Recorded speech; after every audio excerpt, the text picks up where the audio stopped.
Here we are at track number 6, regular 12-bar blues in the key of A. Let's just have a quick look at the chords. You've actually done them all before, so I'll just give you a quick reminder. We have A7, which is going to be our first chord, but we're going to use this A13 shape because it sounds nice in the funky format that we're going to be using.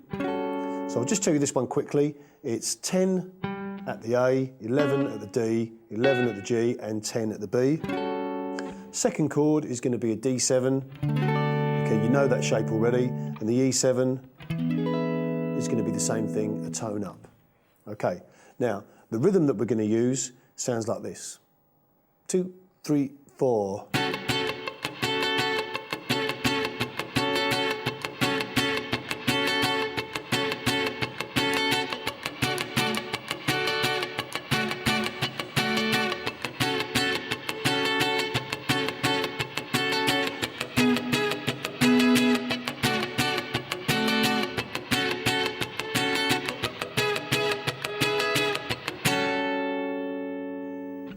Okay, so pretty regular format, 4 bars on the A7 or the A13 that we're playing, okay? Then we move and we play 2 bars on the D7, back to the A for 2 bars, then E for a 7 for a bar, D7 for a bar, A7 for a bar, then to finish off the last bar, E7. Okay, so there's the pattern, and we only press down when we want the chord to sound. Okay, now just a small point that you may or may not know, when you change chord, always try and change on a damped part. And what I mean when I say that is if you're going... Did you notice there?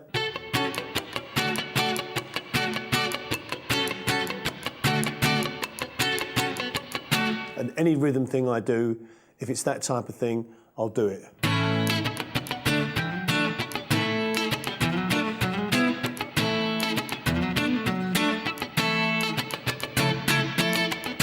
Okay, I'll always have a chaka in the middle to help me get to the next chord. Okay, let's do an example with the backing track, then we can move on and look at some lead.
Okay, so hopefully what you saw me do there was play the chords with the rhythm that was required and also use those damped chaka-chak notes, whatever you want to call them, between the chord changes so that we don't have lots of unwanted stuff coming out.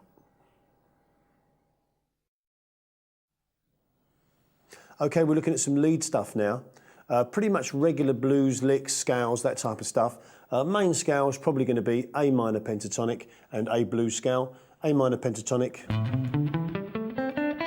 I'm sure you know it, but let's just go through it again. 5 to 8 on the low E, 5 to 7 on the A, 5 to 7 on the D, 5 to 7 on the G, 5 to 8 on the B, and 5 on the high E. And don't forget, we can put that C note in, 8 on the high E if we want. If we want to add the blues note or the flat 5, the main ones or the most popular positions to play these seem to be 8 on the G string, and then that 6 there on the low, on the A string. Okay, so a lot of the stuff we did in the first lesson is relevant to this track. We can use the major to minor ideas.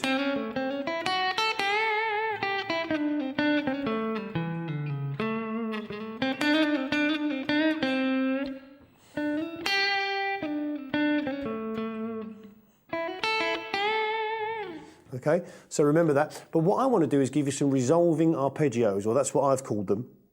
And we can use these arpeggios to move from one chord to another. Okay, so when we play an A, when we come to the D, these little arpeggios sound quite jazzy and quite nice, and they'll create a little bit of tension as we move into the next chord where we'll be resolving. So the three arpeggios we're going to do in this section are C. Okay, now that's C. First inversion, it starts with E. So we have 7 on the A, 5 on the D, 5 on the G.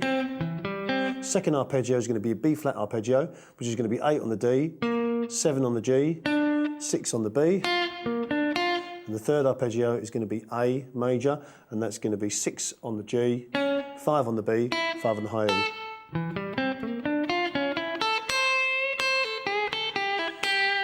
Okay, so here's a little example, moving from the A to the D and using these arpeggios. 2, 3, 4.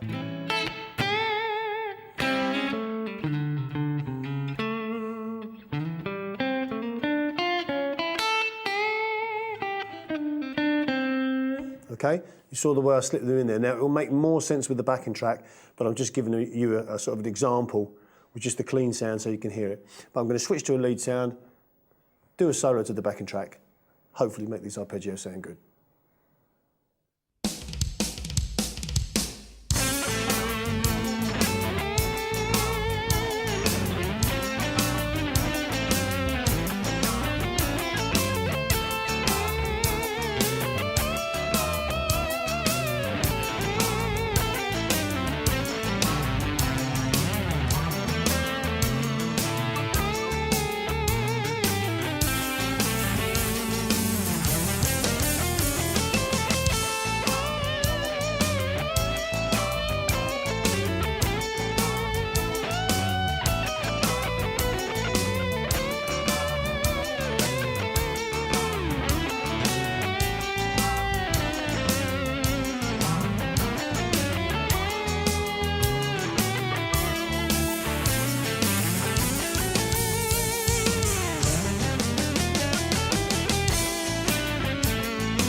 Okay, I'm going to give you 3 more arpeggios where you can use the same idea. And these arpeggios are A major, F major, E major, and then resolve it to the next note, depending on the chord that you're playing. Okay, so there I played 9 on the high E to 5 on the high E, to 5 on the B for my A major arpeggio. My F major arpeggio, I played 8 on the high E to 5 on the high E to 6 on the B.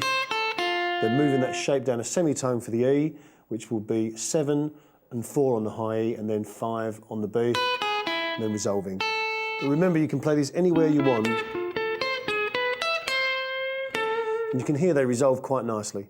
They seem to sound good going back to A these, but literally try them anywhere because they do work, but it's when you're moving from one chord to another. So let's have a little demonstration with the track, see how they sound.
Okay, so hopefully they sound okay and add a little bit more tension, a little bit more colour to your blues playing.